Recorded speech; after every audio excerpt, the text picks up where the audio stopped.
वारकरी संप्रदायातील थोर महात्मे व महाराष्ट्रातील विचारवंतांची दुर्मिळ कीर्तने, प्रवचने, व्याख्याने ऐकण्यासाठी सुरेश महाराज सूळ या यूट्यूब चॅनलला अवश्य सबस्क्राईब करून बेल आयकॉन दाबा. रोहिदास महाराज तर हे चर्मकार समाजामध्ये जन्माला आलेले, परंतु संत कुठे जन्माला येतात? उच्च कुळातला जन्म झाला आणि उच्च जर कृती नसेल तर त्या उच्च जन्मालाही महत्त्व दिलेलं नाही, भगवानही देत नाही. कुठल्या कुळात जन्म झाला याला महत्त्व नसून त्या कुळात काय करतो आहे याला महत्त्व आहे. म्हणून उच्च कुळात जन्म होऊन जर कृती नीच असेल तर प्रल्हाद आणि त्याचे स्पष्ट स्वरूप व्यक्त केले. विप्राद विषड गुणयुता दरविंद नाभ पादारविंद विमुखात श्वपचम वरिष्ठम. त्याच्यापेक्षा श्वपच हा वरिष्ठ आहे. म्हणून कोणत्या कुळात जन्माला आला याला महत्त्व नसून तो का अभक्त ब्राह्मण जळो त्याचे तोंड काय त्याची रांड प्रसवली तुकोबारा स्पष्ट भाषेत म्हणतायत. प्रल्हादाचं म्हणणं तुकोबाराने स्पष्ट भाषेत प्रगट केलेलं आहे. तेव्हा अशा कुळामध्ये जन्माला येऊनही त्यांनी कशी भगवंताची भक्ती केली आणि त्या रोहिदास महाराजांवर भगवान कसे प्रसन्न राहिले, त्या प्रसन्नतेतून भगवंताने रोहिदास महाराजांच्या घरी काय केलं तुकोबारा हे अभंगाच्या 3ऱ्या चरणामध्ये सांगतायत. चर्म लंगू लागे रोहिदासा संगे, चर्म रंगू लागे रोहिदासा चर्म रंगू लागे रोहिदासा संगे, चर्म रंगू लागे रोहिदासा संगे, चर्म रंगू लागे रोहिदासा संगे, चर्म रंगू लागे रोहिदासा चर्म रंगू लागे रोहिदासा संगे, चर्म रंगू लागे रोहिदासा संगे. कबीराचे मागे कबीराचे मागे शेले विनी, कबीराचे मागे शेले विनी, कबीराचे मागे शेले विनी. उंच नीच काही नेणे भगवंत, उंच काही नेणे भगवंत, हे उंच नीच काही नेणे भगवंत, उंच नीच काही नेणे भगवंत. उंच नीच काही नेणे भगवंत, उंच नीच काही नेणे भगवंत, उंच नीच काही नेणे भगवंत, उंच नीच काही नेणे भगवंत. तुकोबारा रोहिदास महाराजांच्या घरी त्या भगवंताने काय केलं या 3ऱ्या चरणाच्या पूर्वार्धात प्रगट करतायत. चर्म रंगू लागे रोहिदासा संगे. तेव्हा हे रोहिदास महाराज कोण होते, कुठे कसे जन्माला आले, त्यांच्या जीवनातले पूर्वजीवनाची वाटचाल कशी कशी झाली हे आपण काल बरंचसं पाहिलेलं आहे. आणखी काही रोहिदास महाराजांच्या काही खूप सुंदर अशा कथा आहेत की ज्याच्याशी भगवंत किती अनन्य होता. भगवंत त्या दृष्टीने रोहिदास महाराजांवर किती प्रसन्न होते हे भाग त्या कथांमधून प्रगट होत आहेत. म्हणून त्या काही कथांचा मला विचार करावासा वाटला, म्हणून आज आपण त्याचा विचार करू, होईल तितका करूया आणि रोहिदास महाराजांचं जीवनचरित्र हे पाहूया. काल आपण इथपर्यंत आलो होतो की रोहिदास महाराज हे नित्य भक्ती नामचिंतन साधना करत होते. वडिलांनी पत्नीला घराच्या बाहेर काढलं, त्यावेळेला रोहिदास महाराज तीर्थयात्रेला गेले होते. तीर्थयात्रा करून आल्यानंतर पाहिलं पत्नीला बाहेर काढून दिलेले. तिथे गेले, पत्नी दुःख करते, शोक करते, अतिशय विषाद तिने आपल्या पती रोहिदास महाराजांजवळ प्रगट केला. केवळ तुम्ही येणार तुमच्या आशेवर मी जगून राहिले, नाहीतर माझ्या जीवनामध्ये जगणं देखील मला फार कठीण वाटत होतं. परंतु तुमच्या दर्शनाकरता तुमच्या आगमनाची वाट पाहत मी राहिले. भयानक माझ्यावर आरोप केला गेला होता, तो कोणता कसा त्याचे आपण काल चिंतन केलेलं आहे. आणि त्याचं निराकरण करून पत्नी लोणादेवी ही कशी निष्कलंक आहे, शुद्ध कशी आहे, रोहिदास महाराजांनी जनतेच्या निदर्शनास, पंचांच्या निदर्शनास आणूनही दिलं. त्यानंतर रोहिदास महाराजांची भक्ती कशी कशी आहे, अग्नीवरही किती रोहिदास महाराजांचा हक्क आहे, अग्नी किती आज्ञा मानतो, तोही सर्व भाग आपण काल पाहिला.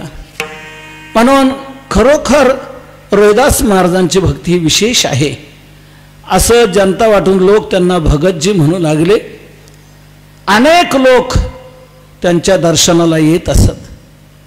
रोहिदास महाराजांनी आपली ही भक्तीची कसोटी तेवत ठेवली. ती भक्ती अतिशय प्रेमाने केली. आपल्या जीवन निर्वाह करता आपलं वाट्याला आलेलं स्वकर्म, चर्मकर्म, चर्मक्रिया, जोडे बनवणं, विकणं, चामड्याची नवीन नवीन काही वस्तू तयार करणं, त्या विकणं, आपल्या कष्टावर जीवन आपलं व्यतीत करायचं. आईत खाऊ बनायचं नाही, भक्तीचा परमार्थाचा धंदा करायचा नाही, आपल्या कष्टाने आपलं जीवन आपण व्यतीत करायचं. या पद्धतीने रोहिदास महाराज आपलं कर्म करतायत. साधू महात्मे कोणी आले की त्यांना जोडा तसा भेट देतायत. वारकरी कोणी आले, यात्रेकरू कोणी आले की त्यांचेही तुटके चपला, तुटके सर्व जोडे शिवून देणं आपली ही मोठी भक्ती समजून रोहिदास महाराज करत असत. रोहिदास महाराजांनी या प्रकारे आपलं जीवन चालवलेलं असताना भगवंताला वाटू लागलं की रोहिदास महाराज आपल्या कष्टावर जीवन जगतायत, करतायत, आपणही त्यांना काही साथ द्यावी, त्यांचं भक्तीत जीवन व्यतीत व्हावं. म्हणून भगवान स्वतः कोणतं ना कोणतं रूप धारण करून यायचे, रोहिदास महाराजांच्या सेवेत राहायचे. आम्हाला काही सांगा, मी जीवनात काय करू म्हणा. वेगवेगळ्या पद्धतीने रोहिदास महाराजांजवळ आत्मीयता दाखवून मी काही आपले करू लागतो सेवा, माझ्याकडूनही काही घडावं, तुम्ही समाजाकरता, जनतेकरता इतकं करता, आमच्याकरता तुम्ही किती कष्ट घेता, आमच्याकडूनही काही व्हावं. म्हणून भगवंताने कोणत्या ना कोणत्या रूपाने यायचं आणि त्यांचं काम करू लागायचे. ते चामड्याच्या वस्तू करत असताना त्या चामड्याला थोडीशी जी जाडी असते, काठिण्य असतं, ते काठिण्य घालवण्याकरता ते हस्तीन जे असते असं ठोकण्याचं, त्याने ते ठोकायचं असतं आणि ते चामडं मऊ करायचं असतं. त्याची कठीणता घालून ते मऊ करायचं. त्याचप्रमाणे त्याच्या मग वस्तू तशा तशा करायच्या. रापीने कापायचं, जसं पाहिजे तसं धाग्याने ते शिवायचं, ते काम करायचे. ते त्या एका काष्ठाची एक केलेली काठवट आपण म्हणतो तसं, कठवती म्हणतात त्याला हिंदी, त्याच्यात ते चांबडं भिजवायचं, मृदू होऊ द्यायचं, पुन्हा डोकून या प्रकारे नीट करायचं. भगवंत म्हणतायत आता माझ्यासारख्याला जमणारं हे काम आहे, हे काम मी करतो, ते मऊ करतो, त्याला रंग द्यायचा आहे, तो रंग मी देतो, त्याचे कलाकुसरीचं काम तुम्ही करा, मी तुम्हाला एवढं करू लागतो. या प्रकारे भगवान रोहिदास महाराजांच्या इथे चांबडं रंगवण्याचं काम करत होते. तुकोबराय सांगतात, चर्म रंगू लागे रोहिदासा संगे, रोहिदासा संगे चर्म रंगू लागे. ते चर्म चांबडं कमवायचं, त्याला रंग द्यायचा, हे सर्व काम भगवान करायचे.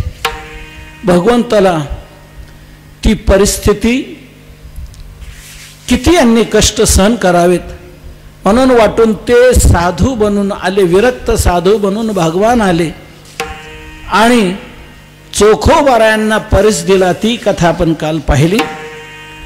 परीस दिला आपण चोखोबारायांनी, तो रोहिदास महाराजांनी तो स्वीकारला नाही. रोहिदास महाराजांनी तो परीस स्वीकारला नाही.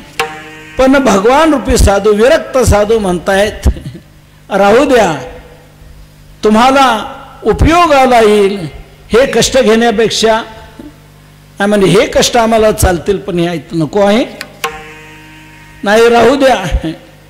आग्रह करून त्या विरक्त भगवान साधूने राहू द्या, ठेवा, तुम्हाला कुठं ठेवला एका ठिकाणी, म्हणे उपयोग करा, ठीक आहे, तुम्ही तुमचं काम करा, मी माझं काम करेन. रोहिदास महाराजांनी त्याला हातही लावला नाही, स्पर्शही केला नाही. तो तसाच्या तसा 13 महिन्याने भगवान रूपी विरक्त साधू ते पुन्हा आले. तो तसाच दिला परत. तुम्ही तुमचा घेऊन जा, मला नको आहे, मी माझ्या कष्टाने माझं जीवन जगतो आहे. या प्रकारे चाललेला चोखोबारायां रोहिदास महाराजांचा हा कार्यभाग देवाला खूप सारखा अंतकरणाला धक्का देत होता. रोहिदास महाराजांच्या बाबतीत भगवान काय करावं यांच्या करता यासारख्या चिंतेत असायचे. परिस्थिती परिसाने सुधरेल, पण तोही स्वीकारला नाही. मग त्या विरक्त साधूने दुसरं केलं की जी पूजा करत असत भगवंताची, ज्या मूर्तीची रोहिदास महाराज पूजा करायला पहाटे उठून गेले की तिथे 5 सोन्याच्या मोहरा दिसायच्या. रोहिदास महाराजांनी पाहावं हे काय होतंय, हा भगवान काय करतोय, एक एक मायेचं आवरण माझ्यावर टाकतोय आणि मला या भक्तीपासून दूर करू पाहतो का, काय या माया जाळामध्ये हा मला अडवत आहे. देवा असं काही करू नका, माझ्याकडून तुमची भक्ती घडू द्या. भगवंताने स्वप्नात येऊन सांगितलं, रोहिदास माझी एवढी तरी आज्ञा तू पाळ, माझी इच्छा आहे, तू तुझ्याकरता नको उपयोग करू, याचा काय हरकत नाही. तुम्ही तुमचं जीवन तुमच्या कष्टाने जीवननिर्वाह व्यतीत करा, पण तुमच्यामुळे अनेक लोकांना भक्तीची दिशा मिळणार आहे, परमार्थाचं अनुसरण घडणार आहे. आणि याकरता तुम्ही याचा उपयोग करा. मंदिर चांगलं बनवा, तिथे अन्नपूर्णा करा, सत्संग भवन करा, की ज्या योगाने अनेक भाविक येतील, परमार्थाची साधना करतील. याकरता उपयोग करा, माझी तुम्हाला आज्ञा आहे.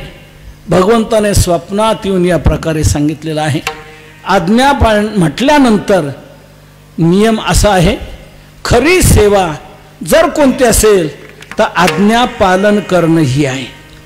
आपल्या जीवनात भय धारण करून, भीती धारण करून जी दिलेली आज्ञा आहे ती पालन करणं हीच खरी सेवा म्हटलेलं आहे. आज्ञा पाळणे ते सेवा, भय धरोनिया जीवा, भय धरोनिया जीवा, भय धरोनिया जीवा,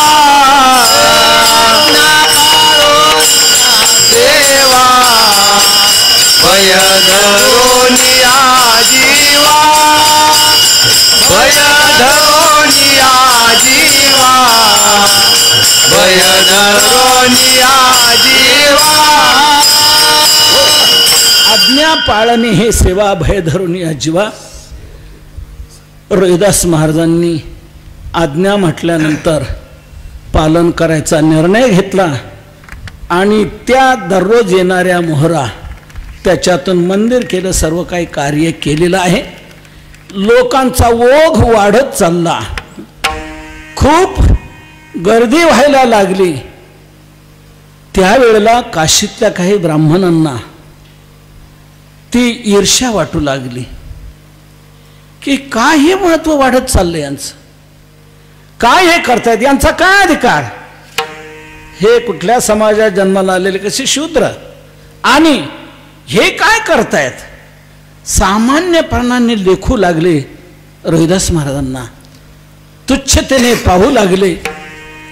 ईर्ष्या त्यांच्या अंतःकरणात निर्माण झाली. हे यांचं बंड कमी व्हायला पाहिजे म्हणून त्या ब्राह्मणांनी काशीचा नरेश जो राजा, त्या राजाला एक निवेदन दिलं. आम्ही आपल्याशी बोलायला येत आहोत, आम्ही काशीमधले विद्वान पंडित ब्राह्मण आहोत. आपलं राज्य खूप सुंदर रीतीने चाललेलं आहे, पण आपल्या राज्यामध्ये काही असे अवैध कार्य घडत आहेत, तर ही राजाची जबाबदारी आहे. तर तुम्ही त्या दृष्टीने आम्हाला काय सांगायचं तर अनुमती द्या, आम्ही येऊ का. राजाने यायला होकार दिला. ब्राह्मण मंडळी गेली, त्यांनी आपलं निवेदन दिलं आणि सांगितलं, राजेसाहेब आपण पहा, फिरा, या सर्व विश्वामध्ये, आपल्या भारत प्रांतामध्ये, देशामध्ये ऋषीमुनींनी, वैदिक ब्राह्मणांनी जी काही तत्व सांगितलेली आहेत त्यांच्या मार्गदर्शनानुसार तसं आपलं धर्माचरण असावं, कर्माचरण असावं. हे सर्व असताना या प्रकारे बंड हे चाललेलं आहे.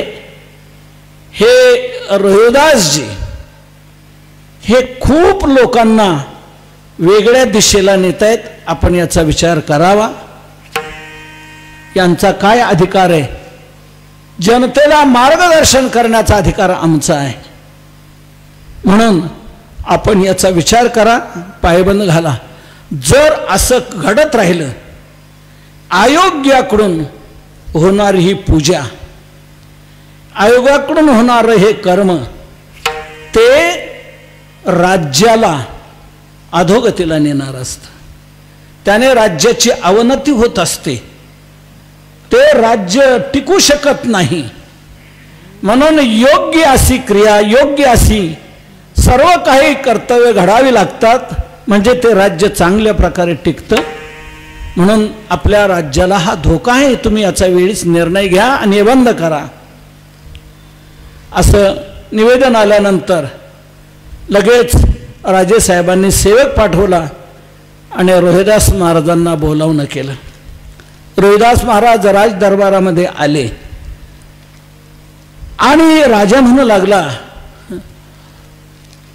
तुम्ही कोण आहात, तुम्ही काय करत आहात, समाजाला प्रबोधन करण्याचा कोणाचा अधिकार आहे, समाजाला दिशा देण्याचा अधिकार कोणाचा आहे.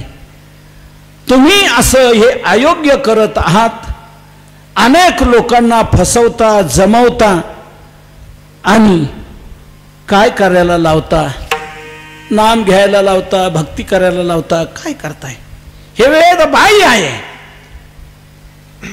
हे असं करू नका. असं म्हटल्यानंतर रोहिदास महाराज म्हणू लागले, तुम्ही हे करू नका असं सांगत असाल तर ठीक आहे, पण हे वेदबाह्य आहे असं म्हणू नका. भगवंताच्या श्वासापासून वेद निर्माण झाले. वेदाने अनंत प्रकारे समाजाला दिशा दिलेली आहे. अनंता वै वेदाः. वेदाने सामान्यापासून उच्चपर्यंत सर्वांना आपण काय काय करावं हे मार्गदर्शन केलेलं आहे. आणि वेदाने, शास्त्राने, पुराणादिकांनी सर्वांना सहजतेने देवापर्यंत जाता यावं अशी भक्ती साधना पुढे ठेवलेली आहे. नामचिंतनही करायला सांगितलेलं आहे, भक्ती करायला सांगितलेलं आहे. ऋग्वेदामध्ये म्हटलेलं आहे, तमुस्तोतारः पूर्वं यथाविद मर्त्या अमर्त्यस्य ते भूरी नाम मनामहे आदी करून नामचिंतनाची दिशा दिलेली आहे. वेद अनंत बोललेला अर्थ इतका साधला, विठोबासी शरण जावे निजनिष्ठा नाम गावे तुकोबरांनी म्हटलेला आहे.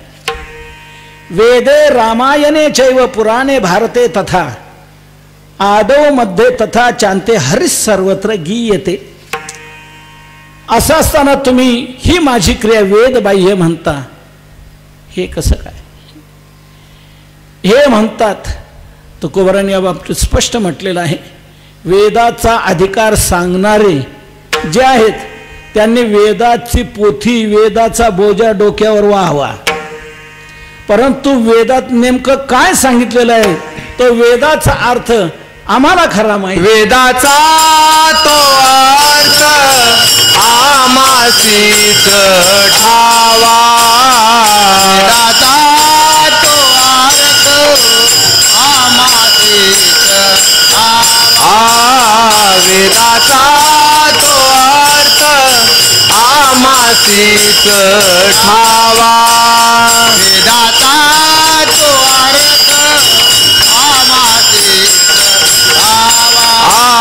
ये राणी वाहवा भार माता, ये राणी वाहवा आभार माता. ये राणी वाहवा भार माता, ये राणी वाहवा भार माता. वेदाचा तो अर्थ आम्हासीच ठावा, येराण्य व्हावा भार माथा. म्हणून वेदाने भक्तीला सर्वांना प्रेरणा दिलेली आहे, म्हणून मी करतो आहे. राजा म्हणला, हे यांचं मत सांगतात, तुम्ही तुमचं मत सांगता, मग नेमकं खरं काय, नेमकं कोणतं आहे? रोहिदास म्हणू लागले, नेमकं कोणतं आहे हे जर तुम्हाला पाहायचं असेल तर परीक्षा घ्या. परीक्षेने निर्णयात्मक कळत असतं. परीक्षा ही निर्णय देणारी असते. म्हणून परीक्षा घ्या आणि या परीक्षेमध्ये एकच निकष ठेवा की भगवंताला कोणतं आवडतंय, भगवान कोणाकडे जातो, भगवान कोणाचं मानतो, भगवंताला काय मान्य आहे, हा निकष ठेवा आणि विचार करा. म्हणे मग काय करायचं तर भगवान कोणाकडे येतो हा आपण निकष ठेवूया. ते वैदिक ब्राह्मण त्याप्रमाणे म्हणतात, मी माझं मत याप्रमाणे म्हणतो आहे. तर माझा हा शालिग्राम पूजेचा आहे, जवळ बरोबरच होता, पूजेची पेटी ती म्हणजे बरोबरच होती रोहिदास महाराजांच्या. त्याला वेळ जसे आपल्या अण्णांचे देवाची पिशवी बरोबर असते, कुठेही देवाला काय खाऊ घालायचं, पिऊ द्यायचं, मग आपण तेव्हा ती बरोबरच पालखीच्या रस्त्याने बरोबर, कुठे जा बरोबर. तर शालिग्राम तो काढला देवपूजेचा संभळीतून आणि पुढे सिंहासनावर ठेवला. म्हणे द्विजवृंद हो, आपण शालिग्रामाचीच पूजा करतो ना, आपलं दैवत हेच आहे ना. हो म्हणजे ते दैवत, मग माझंही दैवत. आता तो कोणाकडे येतो आहे, त्याला काय आवडतंय त्यालाच विचारा. तो जिकडे जाईल ते योग्य असं तुम्ही हा निकष ठेवा. तेव्हा राजा म्हणू लागला, म्हणजे काय, ही यांची साधना करतात ना, यांनी यांचा उद्घोष करावा, त्यांची साधना करावी आणि भगवंताला आवाहन करावं. भगवान जर त्यांच्या त्या आवाहनातून त्यांच्याकडे जातील तर त्यांचं म्हणणं खरं, आणि जर माझ्याकडे आले तर माझं म्हणणं खरं. राजा म्हणला योग्य आहे. पंडितांना विचारलं कसं काय, हो म्हणे योग्य आहे, योग्य आहे. पंडितांनी विचार केला, आम्ही उच्चवर्णीय द्विजवृंद ब्राह्मण, आम्ही मंत्रघोष करत असतो, मंत्राने सर्व अग्नी निर्माण करतो, यज्ञ निर्माण होतो, सर्व काही यज्ञातून सिद्ध होत असतं, देव प्रसन्न होत असतात, देवता प्रसन्न होत असते, असे आमची सर्व मंत्राची ही शक्ती आहे. देव आमच्याकडेच येईल. हा कोण सामान्य आहे, त्याच्याकडे काय देव जाणार आहे. त्यांचा अहंकार, अभिमान या प्रकारे राजाने सांगितलं, मग करा तुम्ही तुमचा घोष, पाहू द्या देव येतोय का तुमच्याकडे. हो म्हणे बसतो.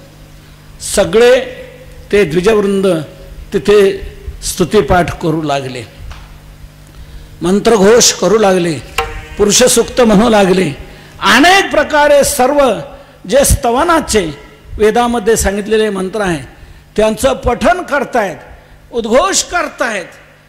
1 तास 2 तास 4 तास 5 तास झाले, पण देव काही येत नाही. त्यांचा पाठ चाललेला आहे, घसा बसला, सुकला, आवाज चाले ना पुढे. काय द्विजवृंद काय म्हणे, आम्ही आता थांबतो, भगवान आमच्याकडे काय येत नाही, काय कळत नाही. म्हणजे ठीक आहे, त्यांचं पाहू द्या ना, नुसतं आमचं झालं, त्यांचं पाहू द्या. तेव्हा राजा रोहिदास महाराजांना म्हणला, रोहिदासजी तुमची भक्ती ही देवाला आवडणारी आहे ना, तुम्ही म्हणता तर करा तुम्ही तुमचा घोष, दाखवा तुमची भक्ती, पाहू द्या भगवान येतोय का तुमच्याकडे. असं म्हटल्यानंतर रोहिदास महाराज तिथेच बसले, मनोमन भगवंताला आळवू लागले, मनोमन देवाची प्रार्थना करू लागले. देवा, ही तुझी परीक्षा आहे आणि माझी परीक्षा आहे, ही भक्तीची परीक्षा आहे. म्हणून परीक्षेतून जो निकष बाहेर पडत असतो, निर्णय जो बाहेर पडत असतो, त्याला फार महत्त्व असतं. तुला जर भक्तीचं महत्त्व वाढावं असं वाटत असेल, तुला ही आवडत असेल साधना, तर या प्रकारे देवा तू ये, माझ्याकडे ये आणि याचं प्रत्यंतर राजाला दे, सर्व द्विजवृंदांना दे. मनोमन रोहिदास महाराजांनी प्रार्थना केली. प्रार्थना केल्याबरोबर सिंहासनासहित तो शालिग्राम उठलेला आहे आणि धावत धावत येऊन रोहिदास महाराजांच्या मांडीवर बसून स्थित झालेले आहेत. हे पाहिल्यानंतर राजाला खूप खूप विशेष वाटू लागलं. राजा उठलेला आहे आणि रोहिदास महाराजांना नमस्कार केलेला आहे. आणि द्विजवृंदानो, व्यर्थ कशाला अभिमान धारण करता, कशाला ईर्ष्या ठेवता. देवाला आवडणारच आहे. तुमचं जर आवडत असतं तर देव तुमच्याकडे आला असता. म्हणून व्यर्थ ईर्ष्या करू नका, सोडून द्या. या प्रकारे सांगितल्यानंतर सर्वांना रोहिदास महाराजांचं विशेष भक्तीचं महात्म्य वाटू लागलं की भगवान त्यांच्याकडे धाव घेत आहेत, ओढ घेत आहेत. म्हणून लोक खूप आणखी वाढू लागले, रोहिदास महाराजांच्या मागे जाऊ लागलेले आहेत. या प्रकारे केल्यानंतर पुढे आणखी असा भाग झाला की राजालाच एकदा अशी इच्छा झाली की रोहिदास महाराज विशेष आहेत, आपण त्यांच्या दर्शनाला जाऊया विशेष दिवशी. म्हणून राजा त्या दिवशी दर्शनाला आला. आल्याबरोबर रोहिदास महाराज नुकतंच भगवंताची पूजा अर्चा करून मनोमन ध्यान करून उठले होते आणि तीर्थ जे पूजेचं राजाला नमस्कार केला. रोहिदास महाराजांनी नमस्कार केला, राजेसाहेब आपल्या इकडे येणं झालं, घ्या भगवंताचं तीर्थ, तीर्थ घ्या. त्या काठोतीतून ते घेतलेलं आहे तीर्थ आणि देत आहेत.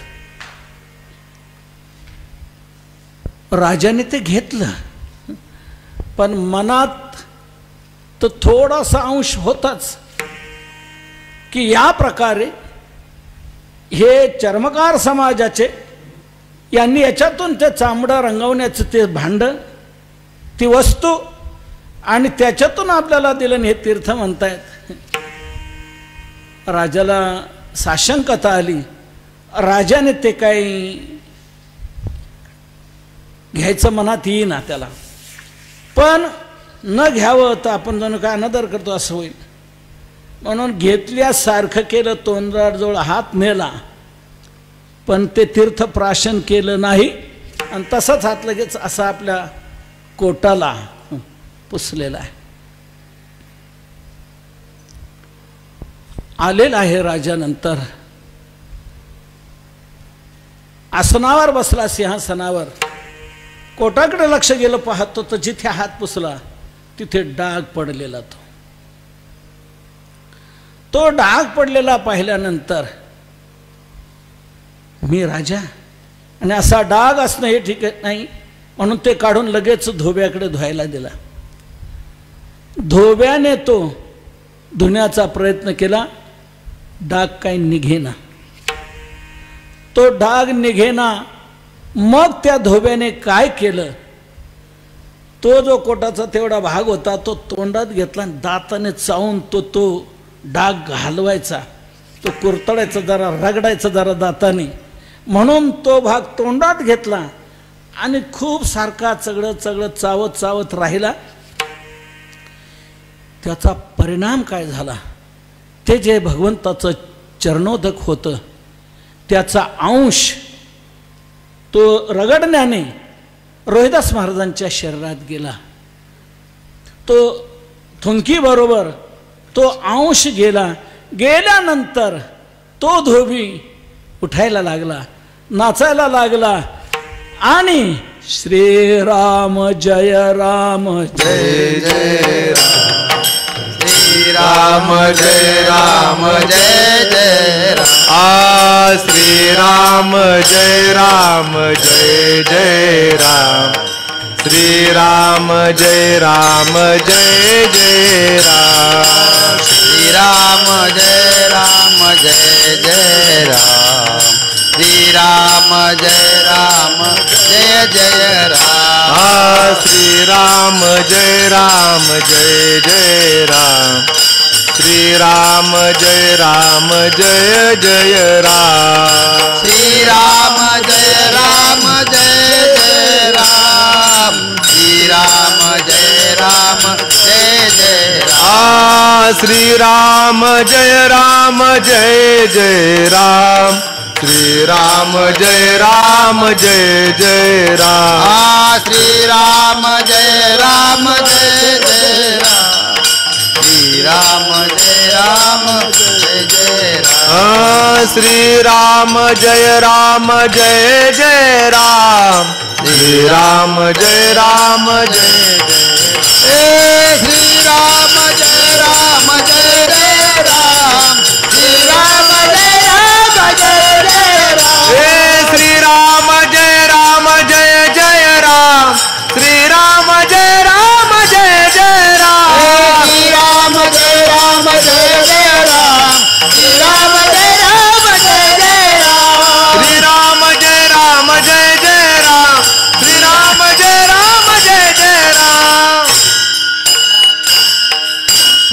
असा तो नामचिंतन करतो आहे, उड्या मारतो आहे, बेहोश होतो आहे. आणि त्याच्याकडे पण सर्व कुटुंब येऊन लागले की काय हा प्रकार झालेला आहे. ती धोबीन आपल्या घरातल्या सर्व लोकांना घेऊन राजदरबारात आली आणि सांगू लागली की तुम्ही तो डाग काढण्याकरता दिलेला कोट, परंतु ते डाग निघेना म्हणून यांनी केलं तर हा परिणाम झाला. तेव्हा काय याचा प्रकार आहे, काय हा भाग आहे, असं ती धोबीन राजेसाहेबांना म्हणते आहे. असं असं घडतं आहे. राजाच्या तेव्हा लक्षात आलं की रोहिदास महाराजांनी दिलेलं हे चरणामृत किती शक्तिशाली आहे, की ते प्राशन मी करायला पाहिजे होतं, पण ते केलं नाही. मी ते पुसलेला तो डाग, त्या डागाला याने काढण्याचा प्रयत्न करत असताना हे ते चरणामृत त्याच्या शरीरात गेलं, तर तो नामचिंतन करू लागला, किती भक्ती करू लागला, किती दंग झाला. काय अवस्था त्याची बनली. मी मूर्ख आहे, मी ते स्वीकारलं नाही. राजाला वाटू लागलं जाऊ चला पुन्हा गेला आणि राजा नमस्कार करतोय, म्हणतोय आहे महाराज ते चरणामृत मला द्या, ते तीर्थ मला द्या. म्हणे आता ते तीर्थ नाही, आता हे चांबडं रंगवण्याचं हे पाणी आहे. विठ्ठल विठ्ठल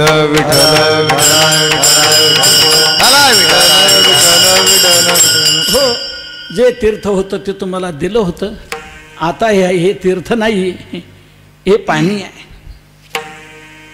किती त्यांच्या जीवनात येणारा प्रसंग हा भक्ती कसा इतरांच्या जीवनात निर्माण करणार आहे. ही सर्व कीर्ती चित्तोडगडच्या राजाची राणी, तिचं नाव झाली देवी, त्या झाली देवीच्या कानावर ही रोहिदास महाराजांची कीर्ती पसरलेली गेलेली आहे. तेव्हा त्या झाली देवीला असं वाटू लागलं की आपण या रोहिदास महाराजांकडे जावे की काय, कोणाकडून तरी आपल्या जीवनात दीक्षा घ्यावी. मीराबाईला कशी दीक्षा प्राप्त झालेली आहे, मीराबाई कशी भक्तीत रंगून गेलेली आहे, आपल्यालाही कोणाकडून ही दीक्षा मिळावी म्हणून आपण जावं. अनेक संतांची कीर्ती तिच्या कानावर जाते आहे, याच्याकडे जावं का त्याच्याकडे जावं, हे कोण ते कोण, कोण उच्च कोण सामान्य इत्यादी सर्व तिच्या पुढे दाखले पुरावे आहेत, सर्व चाललेलं आहे. पण म्हणे जाऊ दे, आपण याचा विचार करून जाऊ प्रत्यक्ष. ती सर्व लवाजमा घेऊन निघालेली आहे गुरुच्या शोधात दीक्षा मिळावी म्हणून. ती पाहत पाहत गेली, अनेक तीर्थाला जाऊन तिला वाटू लागलं कुठे जाऊन तिचं मन काय लागेना. मोठा डामडौल पाहिला, अनेक महाराजांचा दिसला डामडौल, सर्व दिसले त्यांचं वैभव, परंतु इच्छा तिची होईना. चला काशीला जाऊ म्हणून ती काशीला आली. काशीला आल्यानंतर पंडित तिथे होतेच. कुठे जायचं, कोणती कोणती तीर्थातली स्थानं पाहायची, कुठली मंदिरं पाहायची, कुठलं गाण, सर्व ते पंडित जसे मागे लागतात. तसं ही कोण आहे, कसं ही राणी आहे, चित्तोडगडची राणी आहे, ही आलेली आहे दर्शनाला. त्यांना वाटू लागलं त्या पंडांना खूप दक्षिणा मिळेल आपल्याला राणीकडून. मग ते पुढे आले, चला आम्ही दाखवतो तुम्हाला काशीतलं सर्व स्थानं दाखवतो, सर्व आश्रम सर्व महाराजांकडे तिने फिरवलेलं आहे. त्यांनी पण कुठेही त्यांचं मन काय लागे ना त्या झाली राणीचं. म्हणे इथे कोणते रोहिदास महाराज आहेत ना म्हणे, पंड्यांना विचारलं. म्हणे आहेत की ते, पण हे सामान्य समजत होते ना, त्यांच्याकडे नाही नेलं, टाळण्याचा प्रयत्न केला. पण राणीने म्हटल्यानंतर ते म्हणले चला. राणी म्हणताना त्यांना कुठलंच पटलं नाही, इथलं नाही पटले तर आपल्या दक्षिणेशी काय, आपल्याला बाकी करायचं काय. नेलं रोहिदास महाराजांकडं. आणि रोहिदास महाराजांकडे गेल्यावर भक्तीचं तेज, ते चैतन्य सर्व राणीने पाहिलं. राणीला पाहत असताना रोहिदास महाराजांमध्ये प्रत्यक्ष रामप्रभूंचं दर्शन व्हायला लागलं. भगवंताचं स्थान दिसून आलं. भगवंताला आवडणारे हे संत आहेत, साधू आहेत असं राणीला जाणवायला लागलं. तिची वृत्ती सत्वात भावावेशात आलेली आहे. वैकुंठवासी परमपूज्य गुरुवर्य शांताराम गुरुजी आणि घुलेबाई पण तेच म्हणणं सांगत असत मधोमधून की ज्याच्याकडे गेल्यानंतर आपल्याला काही परमार्थ करावा असं वाटत असेल, आपल्या अंतःकरणामध्ये काही संस्कार भावना निर्माण होत असतील, तर समजावं इथं काहीतरी साधुत्व आहे. विठ्ठल विठ्ठल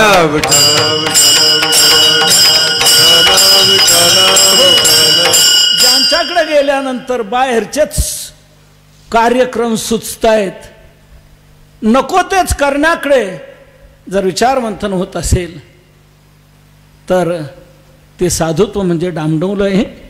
तिथे धोका आहे असं समजावं. जिथे गेल्यानंतर काय अंतःकरणामध्ये सात्विक भाव निर्माण होत असेल, भक्ती निर्माण होत असेल, साधना काय घडत असेल, तर तिथे खरं साधुत्व आहे. राणीला ते खूप जाणवलं. राणीने प्रणाम केला, आग्रह धरला की मला आपण दीक्षा द्या. मी खूप फिरत आलेले आहे, अनेक तीर्थ अनेक साधू पाहिले, मी आपल्याकडे आलेले आहे, मला आपण दीक्षा द्यावी. रविदास प्रभूंनी सांगितलं, रविदास महाराज सांगितलं, मी एक सामान्य आहे, मी चर्मकार समाजाच्या जन्माला आलेलो आहे, मी एक सामान्य एक आपलं करतो आहे, काही माझ्या ठिकाणी उपदेश देण्याचा अधिकार नाही, दीक्षा देण्याचा माझा काही अधिकार नाही, तर तुम्ही काय आग्रह धरू नका. पण राणीने सांगितलं नाही, मी दीक्षा घेईल तर तुमच्यापासूनच घेईल, दीक्षा घेतल्याशिवाय मी जाणार नाही. आग्रह धरला. रविदास महाराज म्हणतात आग्रह धरू नका. 1 दिवस गेला, 2 दिवस गेले, राणी काही जेवणही घेना, काही पेय घेना, आणि तुम्ही दीक्षा द्याल तरच मी जाईल म्हणू लागली. त्यावेळेला देवाचीच काही इच्छा आहे म्हणून रविदास महाराजांना संकेत वाटू लागला.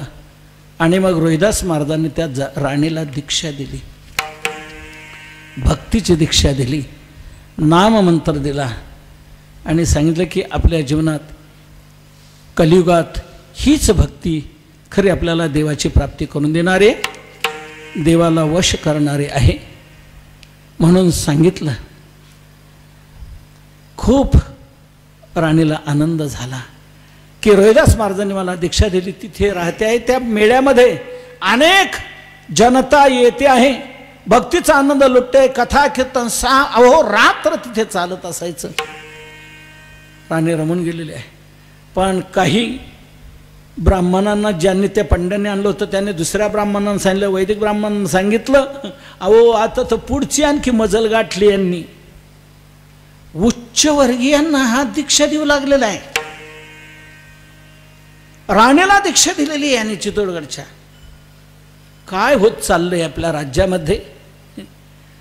त्या ब्राह्मणाने पुन्हा सभा घेतली आणि पुन्हा सांगितलं की राजाला आणखी आपण पुन्हा चेतावणी देऊया. म्हणून ते पुन्हा आले आणि म्हणाले, राजेसाहेब मागचा प्रयोग झाला, तुम्हाला तो भावावेशात वाटू लागला, तुम्ही निर्णय दिला, पण आता पुढची मंडळ गाठवलेली आहे, उच्च वर्णाला तो दीक्षा देतो आहे. कुठं चालणार हे, कुठं जाणार राज्याची ही व्यवस्था साधना, हे काय घडत चाललेलं आहे. बोलवा जरा, काहीतरी याला तरी प्रतिबंध करा, आळा घाला.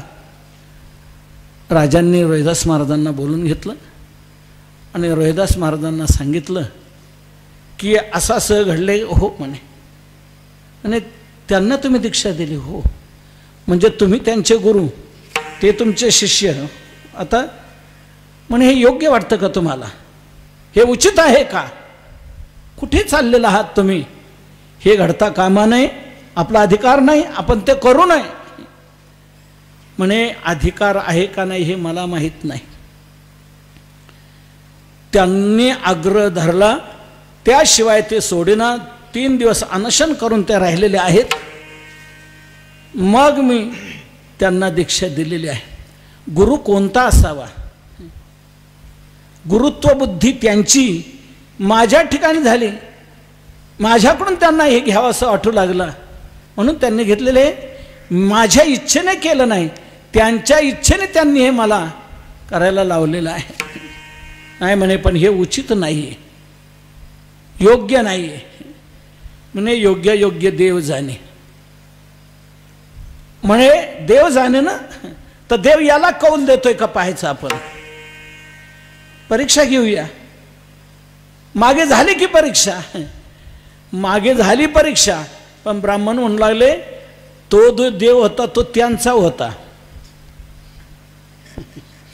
त्यांचा तो होता शालिग्राम, त्यांचा तो देव. काहीतरी चेटूक केलेला असेल, काहीतरी आकर्षणाचं हे केलेलं असेल, म्हणून आम्ही करत होतो तरी आमच्याकडे आलं नाही, त्याने केलं त्यांच्याकडे गेला. काहीतरी त्याच्यात हा प्रकार असू शकेल. आता आमचा देव ठेवू म्हणे आणि आमचा देव या ठिकाणी कौल देईल, हरकत नाही म्हणे. रोहिदास म्हणजे काय, रोहिदास महाराज म्हणतात देव एकच आहे, कोणी वेगळा नाही आहे, तो देव त्यांचा देव, काय हरकत नाही, तोही माझाच आहे. देव एकच आहे, तो सर्वांचा आहे. त्यांनी आणला देव, ठेवला सिंहासनावर आणि त्यांनी मंत्रघोष सुरू केलेले आहे, पुरुषसूक्त सुरू केलेलं आहे. खूप वेळ करतायत परंतु देव काय येत नाही, प्राप्त होत नाही. शेवटी ते म्हणाले राजेसाहेब काय घडले काय कळत नाही, देव आमच्याकडे काय घेत नाही, आमचा देव आणला तरी तो आमच्याकडे काय येत नाही, काय कळत नाही. आता पाहू याच्याकडे जातो का. रैदासजी करता हो म्हणे. का करणार, येईल तो माझाच देव आहे, माझ्याकडे काय येणार नाही. तेव्हा रोहिदास महाराज पुन्हा प्रार्थना करतायत आणि देवा मी पतित म्हणून, सामान्य म्हणून, हलक्या समाजाचा म्हणून याप्रमाणे समजून ह्या द्विजवृंदांनी या प्रकारे केलेलं आहे. देवा तू सांग उंच नीच भाव तुझ्याकडे आहे का, तुझ्याकडे तो नाही ना, तू फक्त भक्ती पाहतो ना, मग तू पतितांनाही पावन करणारा तू आहेस. तर मी पतित आहे, मलाही पावन करणारा तू आहे, तर तुझं पतित पावन नाम हे आता खरं कर आणि तू लवकरात लवकर माझ्याकडे ये, असं रोहिदास महाराजांनी तिथे पद्य गायलेलं आहे. पतित पावन नाम ऐसे साच कीजिए, पतित पावन नाम ऐसे साच कीजिए, पतित पावन नाम ऐसे साच कीजिए, पतित पावन नाम ऐसे साच कीजिए, विलंब छांड दीजिए, विलंब छांड कीजिए, बात लीजिए, लीजिए, पतित पावन नाम ऐसे साच कीजिए, पतित पावन नाम ऐसे साच कीजिए, पतित पावन ऐसे साच कीजिए, पतित पावन नाम ऐसे साच कीजिए.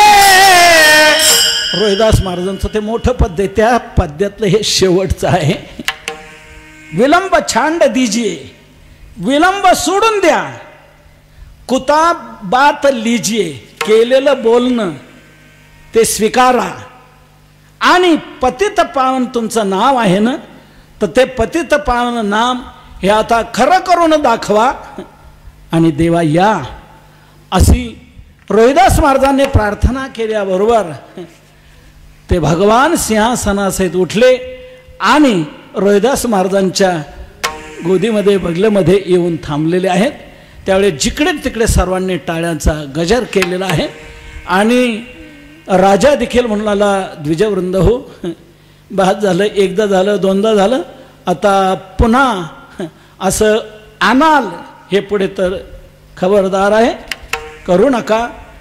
ते करतायत, त्यांचं देवाला मान्य होणार आहे, तुमचं मान्य होत नाही म्हणून तुमच्याकडे देवाला नाही, त्यांचं मान्य होतं म्हणून त्यांच्याकडे आलेलं आहे. तर या प्रकारे ईर्ष्या ठेवू नका, साधुत्व ठेवा, भावना ठेवा आणि आपला अहंकार आपल्याला रसतळाला नेईल त्यापासून तुम्ही वावरा. या प्रकारे त्या राणीला दिलेला दीक्षेचा भाग, ती राणी तिथेच होती तोपर्यंत.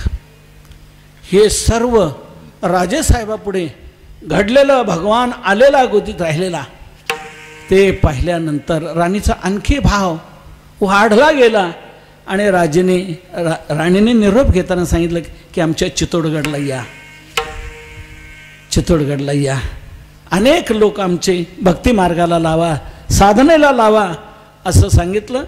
त्यांच्या आग्रहाने मग रोहिदास महाराज तिकडे गेलेले आहेत. चित्तोडगडला गेल्यानंतर राणीने मोठा कार्यक्रम आखला, मोठा मंडप, विशाल मंडप दिलेला आहे. 7 दिवस सप्ताह कार्यक्रम आखला. अखंड अन्नदान, अखंड भजन, अखंड साधना सर्वांना या प्रकारे आणि सर्व चित्तोडगडच्या परिसरातल्या एकेका गावाला, एकेका विभागाला, एकेका समाजाला भोजन देता येतं चाललेला आहे. खूप आनंदात भाग. त्यावेळेला तिथल्या ब्राह्मणांनाही त्या झाली राणीने निमंत्रण दिलं. ते ब्राह्मण आले पण ते म्हणाले आम्ही भोजन नाही करणार.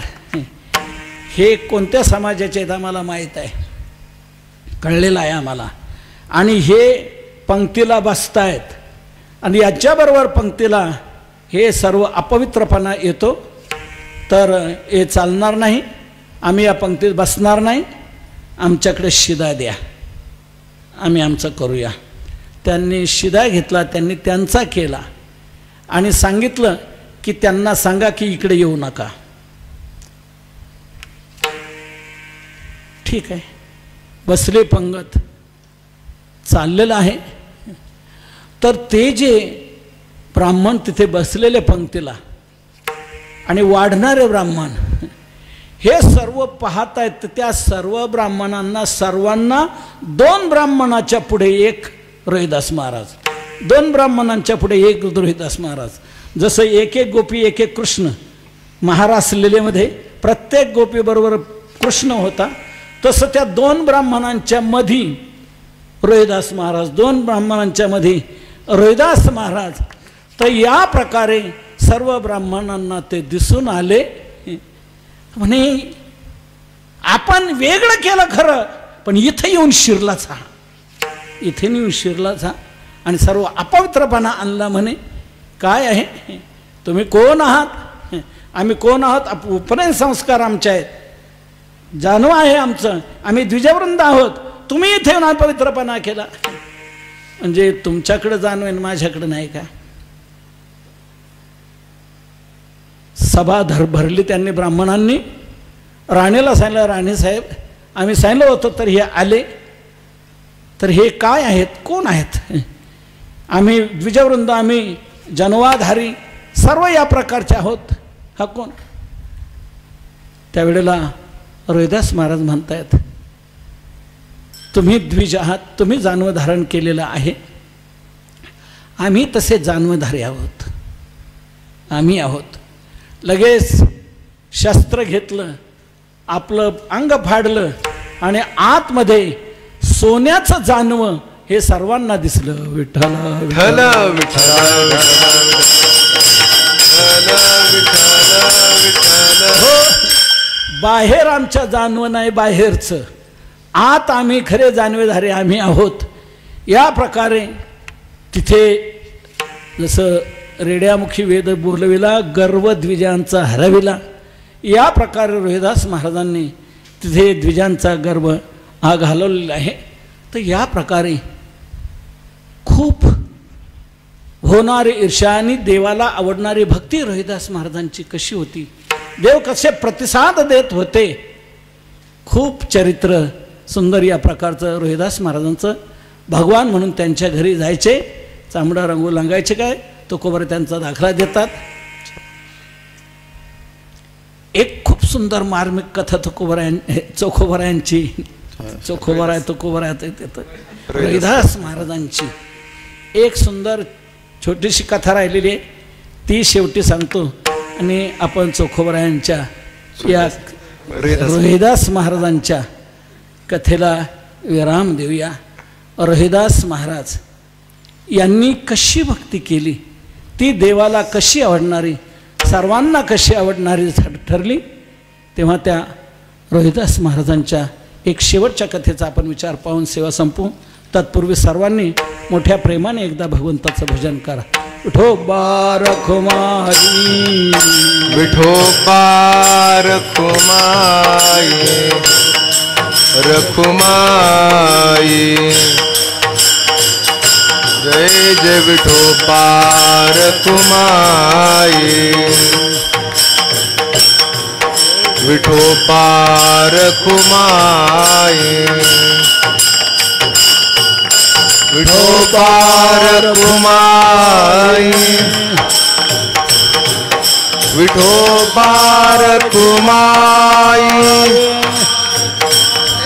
विठोबा रखुमाई, विठोबा रखुमाई, विठोबा रखुमाई, विठोबा रखुमाई, विठोबा रखुमाई. जय जय विठोबा रखुमाई, विठोबा रखुमाई. जय जय विठोबा रखुमाई, जय जय विठोबा रखुमाई.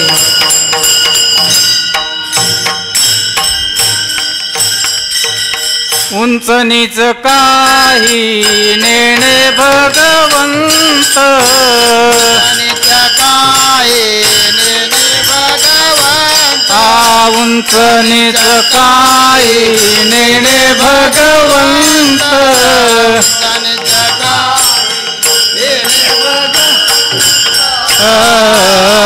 तिष्ठे भाव भक्ती देखोनिया, देखोनिया. तिष्ठे भाव भक्ती देखोनिया, देखोनिया. तिष्ठे भाव भक्ती देखोनिया, देखोनिया. तिष्ठे भाव भक्ती देखोनिया. उंच नीच काही नेणे भगवंत,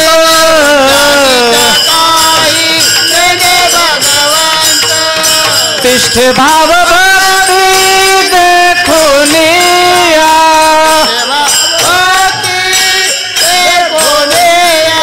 तिष्ठे भाव भक्ती देखोनिया, तिष्ठे भाव भक्ती देखोनिया,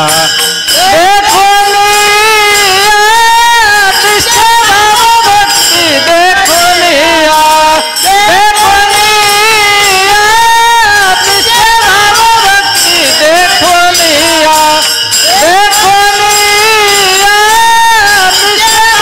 भक्ती देखोनिया, उंच नीच काही नेणे भगवंत, तिष्ठे भाव भक्ती देखोनिया. भावभक्ती पाहून भगवान कसा तिथे असतो. रोहिदास महाराजांची या प्रकारे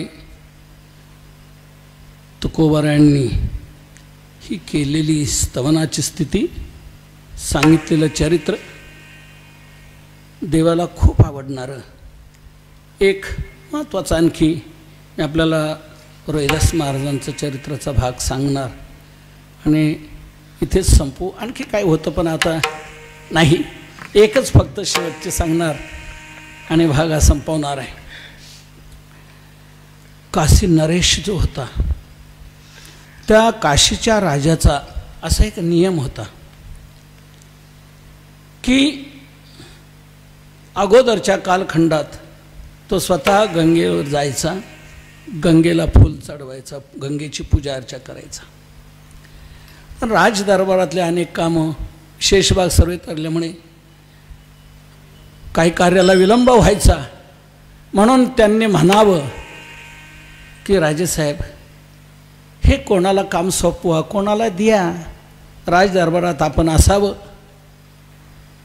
तर सांगितलं, एका ब्राह्मणाकडे ते काम दिलं की दररोज पूजा माझी झाल्यावर जे गंगेला जाऊन यायचा राजा, तर म्हणे हे फूल घेऊन जायचं, ही फुलं ही सर्व घेऊन जायचे आणि तिथे गंगेला समर्पित करायची, चढवायचं फूल, गंगेचं पूजन करायचं. त्या ब्राह्मणाने ते काम सुरू केलं. तो रोज राजदरबारातून राजांनी दिलेली ती करंडी फुलाची ती आणि ते तबकते घेऊन तो रोज जायचा.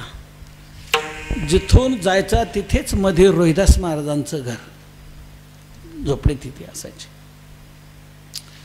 तेव्हा तिथूनच तो जात असताना रोज पाहायचा, तो नमस्कार व्हायचा, त्यांचा व्हायचा, यांचा व्हायचा. तो ब्राह्मण एकदा म्हणला, रोहिदासजी तुम्ही गंगेच्या स्नानाला काय दिसत नाहीत, गंगेच्या स्नानाला येत चला ना, येत चला ना.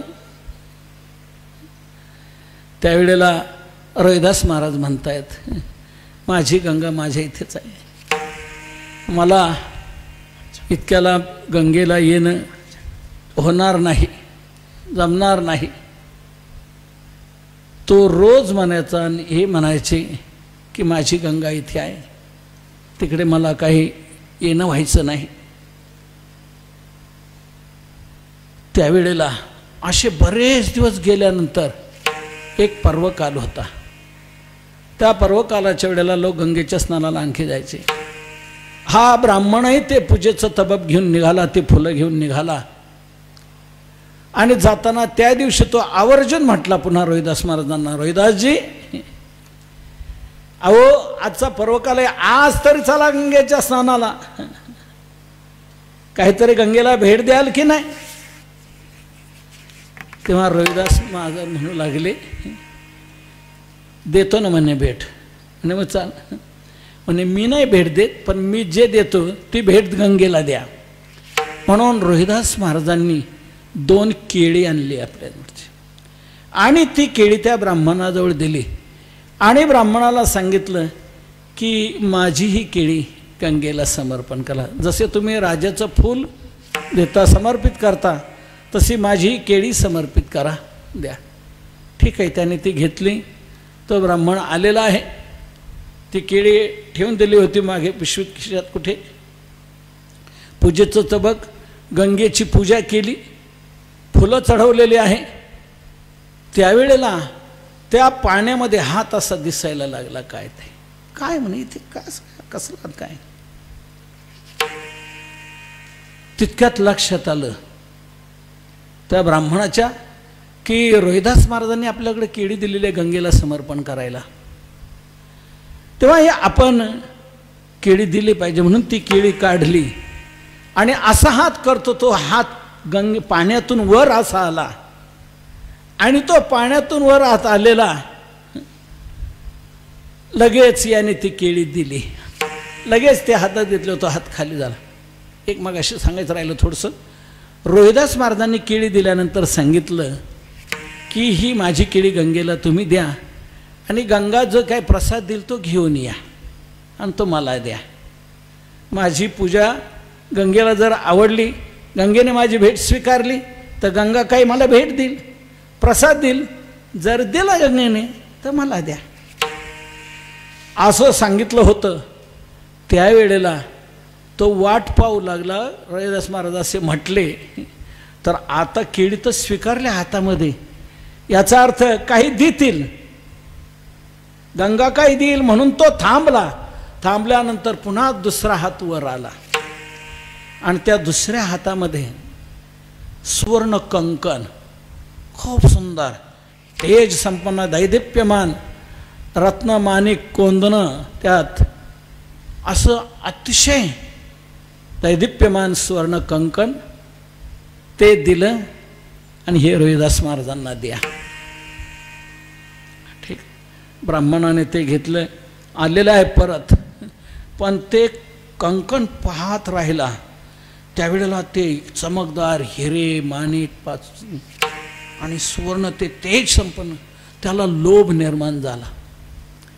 ब्राह्मणाला लोभ निर्माण झाल्यानंतर ब्राह्मणाने विचार केला की काय नाही, जायचं नाही, दिलं नाही काय सांगायचं, तिकडं जायचंच नाही, विसर पडून जाईल, त्यांना काय पुन्हा म्हणणारही नाहीत.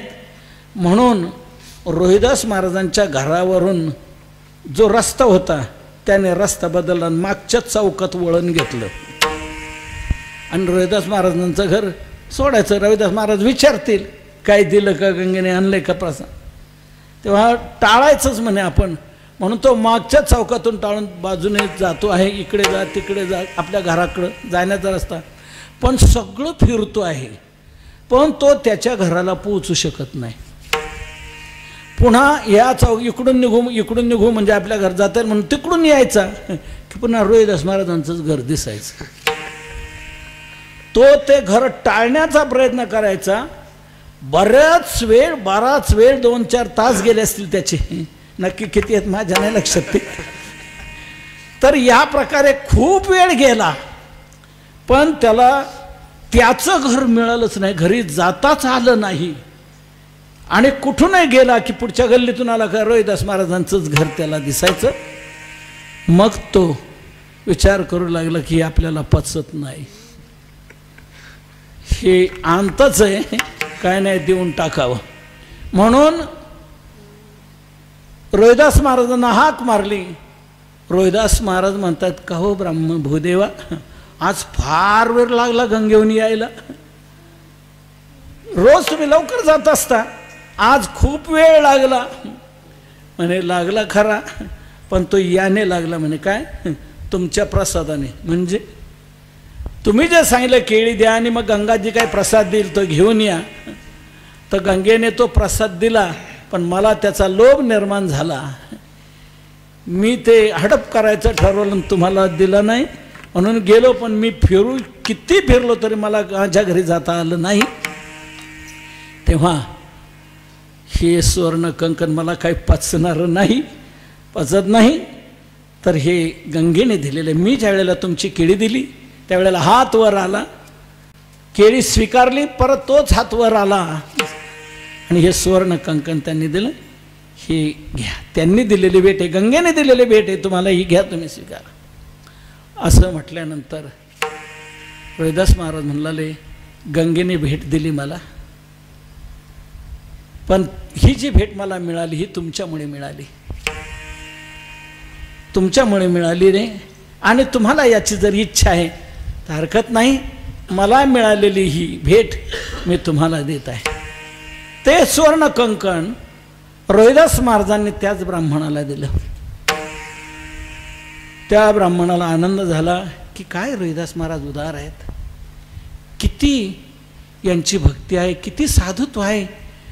खरोखर आजपर्यंत मी पाहिलेलं, आज त्यांच्या त्यागाचं स्वरूप माझ्या लक्षात आलं की एवढं मोठं सुवर्ण कंकण असतानाही त्यांनी ते मला भेट दिलेलं आहे. नमस्कार केला, तो ब्राह्मण निघून गेला. आता ते ब्राह्मणाला मिळालेलं सुवर्ण कंकण, ब्राह्मण विचार करू लागले याचं आपल्याला काय करायचं, आपण काय करणार, तर आपण असं करू, हे विकू आणि याच्यावर काय येईल त्याचं खूप येईल म्हणे, मग आपलं कुटुंब, आपलं निर्वाह जीवनभरचं आपलं भागेल, मोठं सुंदर चालेल. म्हणून ते कंकण घेऊन तो सोनाराकडे गेला. सोनाराने याची जी अपेक्षा होती त्या अपेक्षेपेक्षाही त्याची परीक्षा सोनाराला, त्याने खूप पैसे दिले या ब्राह्मणाला. म्हणे बरोबर वाटतं का, म्हणे मला वाटत नव्हतं एवढे तुम्ही द्याल, एवढी किंमत होईल, माझ्या असं वाटत होतं काय नाही 1-2 लाख होईल, परंतु हे खूप तुम्ही याचं मला मोबदला दिलेला आहे. तो ब्राह्मण प्रसन्न होऊन आलेला आहे. ते सुवर्ण कंकण जे सोनाराकडे होतं, एक नगरशेठ काशीमधला, तो नेहमी काही विशेष पर्वकाल आला, सण कुठला आला की त्याच्याकडे येऊन विशेष नवीन वस्तू घेऊन राणीला अलंकार तो देत असत. त्याचा नियम त्या नगरशेठचा. म्हणून पुढे आलेल्या विशेष कार्यक्रमाच्या वेळेला तोही त्या सुवर्णकाराची, प्रसिद्ध असणारी सुवर्णकाराची ती पेढी त्याच्यावर आला आणि म्हणू लागला, काही या वेळेला विशेष अलंकार आहे का? म्हणे आहे एक अलंकार, तुम्हाला पटेल, आवडेल. म्हणे काय आहे? त्याने स्वर्णकाराने ते आतून ठेवलेलं गुप्तेच्यात ते स्वर्ण कंकण काढलं आणि ठेवलं. आता त्यांना जाणच होती, चांगली पारख होती, खूप विशेष वाटू लागलं. त्या नगरसेठने पुष्कळ किंमत त्याच्यापेक्षा, त्याने याला जे दिलं होतं त्याच्यापेक्षा आनंदपट्टीने त्याचा मोबदला दिला आणि ते कंकण घेऊन गेला. त्याने आपल्या पत्नीला ते घालायला दिलेलं आहे. वावरताय चालताय. नगरशेठचा आणि काशी नरेश यांचा जवळून संबंध होता, प्रेमाचा संबंध होता. म्हणून मधून मधून अशा काय कार्यक्रमाला राजेसाहेब नगरशेठला बोलवायचे आणि तुम्ही दोघे या सपत्नीक या अशा कार्यक्रमाचं निमंत्रण दिलं. हे सपत्नीक गेले. आता नगरशेठ राजाबरोबर चर्चा करतायत. नगरशेठची पत्नी राणीकडे गेलेली आहे, तिथे चर्चा करते आहे, आनंद लुटते. तितक्यात त्या नगरशेठानीने ते स्वर्ण कंकण हातात घालून आलेली होती. राणीचं लक्ष गेलं. राणीचं लक्ष गेल्यानंतर राणी म्हणली, काय गए, विशेष दिसतं हे, म्हणजे फार आकर्षक, असं कधी पाहिलं नाही अलंकार, हा विशेष अलंकार आहे. कोणालाही एक स्त्री स्वभाव आहे, आपल्याला अलंकार दुसऱ्याला दाखवा वाटतो, दाखवायचा आणि कसं आहे कसं काय वाटतं, एकमेकाला ते दाखवण्याचं. ते राणीने पाहिलं, राणीने विचारलं काय आहे. शेराणीने सांगितलं की आमच्या मालकाने आता मागच्याच सणाच्या वेळेला हे दिलेलं आहे, मला आणलेलं आहे, दरवेळेला आणतात ते, यावेळेलाही आणलं. आणि आवडलं तुम्हाला? म्हणे खूप आवडलं, खूप आवडलं. माझे अनेक अलंकार आहेत, खूप अलंकार. आता मी राणीच आहे, सर्व काय अलंकार आहे, पण सर्व अलंकारापेक्षा या कंकणामध्ये मला विशेषता वाटते, खूप चांगलं मला आवडलेलं आहे. तेव्हा शेठाने म्हणू लागले, मग काय नेरावं द्या तुम्हाला. त्या शेठाने ते राणीला दिलं. राणीने ते परिधान केलं, राजाला दाखवलं. राजा म्हणाला, फारच छान आहे, खूप सुंदर अलंकार, काय तेज आहे, काय या सुवर्णाचा कस आहे, काय रत्नजडित हे आहे, हिरे माणिक काय आहे, खूप विशेष वाटू लागलं. तेव्हा राणी म्हणाले, राजेसाहेब हे एकच आहे, या एका हातात, दुसरा हात बरोबर नाही वाटत, तर असंच कंकण हे दुसऱ्या हातात असावं, म्हणून असं कंकण घेऊन या. असं कंकण आला. त्यावेळेला राजेसाहेबांनी गेलेलं आहे, पतपेढे सांगितलेलं आहे, अनेकांना पाठवलेलं आहे, पण त्या तोडीचं काही मिळेना. तसं काही मिळेनाच. कोणताही सोनार, कोणताही पिढीवाला म्हणायचा हे काही असं नाही आमच्याकडे, म्हणजे मग करून द्या, असं नाही तर नवीन करा, ऑर्डर घ्या, त्याचं ॲडव्हान्स घ्या, काय पाहिजे ते, पण करून द्या. त्या स्वर्णकारांनी करायला घ्यायचं, पण कोणत्याही स्वर्णकाराला तसं ते करता आलं नाही. त्याच्यात कमतरता जाणवायची, उणीवच भासायची. त्या सर्वांनी सांगितलं की राजेसाहेब आम्ही कोणी काही करू शकत नाही. मग हे कोणीतरी केलेलंच आहे ना, कोणाचं तरी आहेच ना विषय. म्हणे मग आता हे कुठून आलं, कसं आलं, राजेसाहेबाला त्याचा शोध घ्यावा वाटू लागला. मग राजेसाहेबांनी त्या शेठला विचारलं. शेठने सांगितलं पत्नीला मी ते घेऊन दिलं आहे, कोणा सोनाराकडून, अंक्या सोनाराकडून. त्या सोनाराला बोलावण्यात आलं. पण हे तुला कुठून मिळालं? सोनार नाही, ब्राह्मणाला. हे हां त्यावेळेला या सोनाराकडं हे आलेलं होतं. त्या या सोनाराकडून मी घेतलेल्या नगरसेठने सांगितलं. त्या सोनाराला बनवण्यात आलं.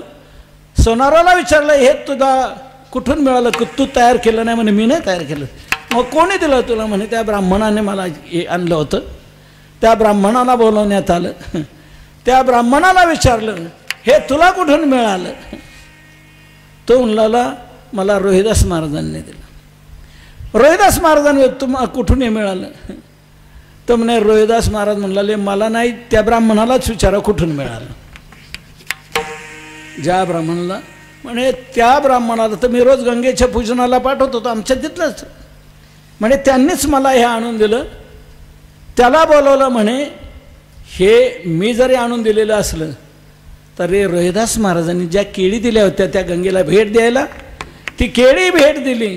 त्यामुळे गंगेने प्रसन्न होऊन हा प्रसाद दिलेला आहे, सुवर्ण कंकण आहे. तेव्हा या प्रकारे म्हटल्यावर आता काय करायचं. रोहिदास महाराजांना बोलवण्यात आलं की असं कंकण तर पाहिजे आणि तुम्हाला ते गंगेने भेट दिलेलं आहे, तर तुम्ही पुन्हा माझ्याकरता गंगेला म्हणा की असं कंकण द्या. त्यावेळेला ब्राह्मणाने सांगितलं ते तर गंगेवर जात नव्हते, मी गंगेवर जात होतो. माझ्याकडे केळी दिली, मी ती केळी दिली, गंगेने मग हे दिलेलं आहे. ते गंगेवर कधी जात नाही. पण गंगेवर जात नसले तर त्यांना म्हणून आपण त्यांच्या म्हणण्यानं झालं ना. म्हणजे चला गंगेकडे. म्हणे मी गंगेवर जात नाही. म्हणे मला कंकण द्या, मग मला असं पाहिजे कंकण, काही करून द्या. म्हणे आता ते गंगेने दिलेलं आहे, ते काय माझ्याजवळ नाही, मला देता येणार नाही, मी कुठून काय करणार. नाही म्हणे तुम्ही दिलंच पाहिजे मला तसं कंकण. तुम्ही माझ्याकरता पुन्हा गंगेला म्हणा की कंकण द्या. तेव्हा राजेसाहेबांनी असा आग्रह धरल्यानंतर लगेच रोहिदास महाराज म्हणतात, हे गंगे मातोश्री, माझी गंगा इथेच आहे, या माझ्या भांड्यातच ही माझी गंगा आहे. तेव्हा हे गंगे, हे सुवर्ण कंकण राजेसाहेबाला राणीला आवडलेलं आहे. तेव्हा आपण असंच आणखी एक कंकण द्या असं म्हणून गंगेची प्रार्थना केली. आणि लगेच पाहतो तर त्या कठोतीमधून हात वर आला आणि ते सुवर्ण कंकण आलं आणि ते सुवर्ण कंकण रोहिदास महाराजांकडे दिलं. रोहिदास महाराजांनी सांगितलं की या प्रकारे माझी गंगा इथेच आहे. गंगेने इथल्याही ते बघाय सुवर्ण कंकण दिलं. राजेसाहेबांनी तसं पाहिलं होतं, ते बरोबर आणलं होतं, तसंच आहे का पाहतो तर नेमकं त्याचप्रमाणे तसंच्या तसंच जोड मिळाला, कंकण मिळालं. म्हणे गंगेवर तर तुम्ही गेले नाही. त्यावेळेला रोहिदास महाराज म्हणू लागले, आपलं मन चांगलं असलं, मन शुद्ध असलं, मन भक्तीने ओथंबलेलं असलं की जिथे मन चांगलं असतं तिथे गंगा असते. तेव्हापासून ते म्हण पडली, मन चंगा तो कठोती में गंगा. मन जर चांगलं असेल तर या कठोतीमध्ये गंगा आपल्याकडे येऊ शकते आणि ते सर्व करू शकते. म्हणून आपलं मन चांगलं करा. आणि आपलं मन चांगलं होण्याकरता भक्ती हीच साधना मन शुद्ध करणारी आहे. मन रंगले रंगले तुझ्या चरणी स्थिरावले, केलिया विठ्ठले ऐसी कृपा जाणावी. नाम घेता मन निवे, जिवे अमृताचे सर्वे, होता ते बरवे अवघे शकून लाभाचे. मन भक्तीने ओथंबलं गेलं. भक्ती जीवनात आली का भक्ती ही सर्वाला भक्तीच्या पोटी रत्नाची खाणी. भक्तीमध्ये सर्व रत्नाची खाण ही भक्ती आहे. सर्व रत्न इथून निर्माण होत आहेत. म्हणून आपण आपल्या जीवनामध्ये भक्ती अशी चांगली करावी की निश्चित भक्तीत सर्व काय प्राप्त होणार आहे. भक्ती सर्व काही देणारी आहे. भगवंताला आवडणारी साधना ही भक्ती आहे. म्हणून रोहिदास महाराजांनी आपल्या जीवनात भक्तीचाच खूप प्रचार केला. भक्ती आपल्या जीवनात केली. पत्नी सहकारी त्याचप्रमाणे मिळाली. तिने भक्तीला खूप साथ दिली आणि खूप खूप खूप जनतेला भक्ती मार्गाला लावलं. देवाला त्यांची भक्ती खूप आवडली. म्हणून देवाला सारखी आठवण यायची की चोखोबरायण चोखोबरायण रोहिदास महाराज या दोन्ही संतांचं एका अंतःकरणात बसलेलं स्वरूप की काय भगवंताला कसले भक्त आवडतात. तर या प्रकारे भक्ती करणारा तो भक्त कुठल्या कुळातला आहे, कुठल्या समाजाचा आहे, भगवान ते पाहत नाही. काय आपल्याला चोखोबरायांची भक्ती पुढे पाहायची आहे. पुढे चोखोबरायांची अशीच या प्रकारे महती आहे. तर त्या पद्धतीने रोहिदास महाराज यांनी जी भक्ती केली, समाजाला दिली, आपल्या जीवनामध्ये तशा भक्तीचा उदय व्हावा. आपणही रोहिदास महाराजांकडे प्रार्थना करूया. रोहिदास महाराज, आमच्यावरही करुणा करा, आमच्यावरही तुम्ही अशी काय शक्तिपाताची एक कृपा करा, आमच्या जीवनात ती भक्ती घडत राहावी. आपण सर्वजण या प्रकारे भक्ती ही जी विशेषत्वाने देवाला आवडणारी, तसे भक्ताने तशी भक्ती आपल्या जीवनात घडो, हीच रोहिदास महाराजांच्या चरणी, भगवंताच्या चरणी, ज्ञानोबराय तुकोबरायांच्या चरणी, जोग महाराजांच्या चरणी प्रार्थना करून सेवेला विराम देऊया. ज्ञानेश्वर माऊली ज्ञानराज माऊली तुकाराम ज्ञानेश्वर माऊली ज्ञानेश्वर माऊली ज्ञानराज माऊली तुकाराम ज्ञानेश्वर माऊली ज्ञानराज माऊली ज्ञानेश्वर माऊली ज्ञानेश्वर माऊली ज्ञानराज माऊली तुकाराम ज्ञानेश्वर माऊली ज्ञानराज माऊली तुकाराम ज्ञानेश्वर माऊली ज्ञानराज माऊली तुकाराम. या प्रकारे चोखोबा रोहिदास महाराज, विदुरजी, प्रल्हादजी या सर्व भक्तांनी आपल्या जीवनामध्ये जी विशेष भक्ती केली, ती भक्ती आपल्या जीवनात घडून येवो. तुकोबरांनी त्याचं आपल्याला दिलेलं, दाखवलेलं स्वरूप आपल्या जीवनात ते चांगल्या प्रकारे प्रतिबिंबित हो. त्यांनी खूप रीतीने सर्व समाज एकत्र आणला, जाती जमातीच्या लोकांनाही ही भक्तीची दिशा दिली. त्यामुळे सर्व ब्राह्मणापर्यंत सर्व समाज रोहिदास महाराजांकडे यायला लागला. अनेक द्विजवृंदही शरण आलेले आहेत आणि सर्वांच्या द्वारा रोहिदास महाराजांनी खूप मोठा भक्तीचा प्रचार प्रसार हा सर्वत्र केलेला आहे. एक मानवता, एकता, समानता, विश्वबंधुत्व, एक जातपात काही पाहू नका, भगवान जातपात पाहत नाही, एका परमेश्वराचे आपण सर्व लेकरं आहोत. आपण भक्ती करा की तो भगवान आपल्या सर्वांना जवळ करेल, असा रोहिदास महाराजांनी एकतेचा, समानतेचा, भक्तीचा संदेश सर्व जनतेला दिला. ती कीर्ती तुकोबरायांकडे आली. तुकोबरायांनी त्याचा उल्लेख आपल्या अभंगात करून रोहिदास महाराजांचं महत्त्व आपल्या लक्षात आणून दिलं. आपण सर्वजण तुकोबरायांचे पाईक बनून, तुकोबरायांनी आपल्याला या सर्व भक्तांचं दर्शन घडवलेलं आहे, तर त्यांचं स्मरण करून आपण सेवेला विराम देऊया. तुकाराम तुकाराम तुकाराम तुकाराम तुकाराम तुकाराम तुकाराम तुकाराम तुकाराम तुकाराम तुकाराम तुकाराम तुकाराम तुकाराम तुकाराम तुकाराम